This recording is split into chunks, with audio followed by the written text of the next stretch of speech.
talaga. Bata pa lamang ako'y marami ang namangha sa aking kagandahan. Ngunit, itinaboy ko sila. Kasi naman, bakit ako magpapakasal, magpapasakal sa isang Indio?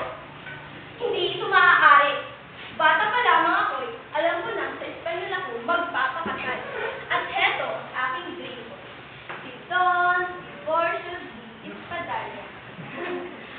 Isang araw, napadaan kami sa tapat ng bahay. Sa tapat ng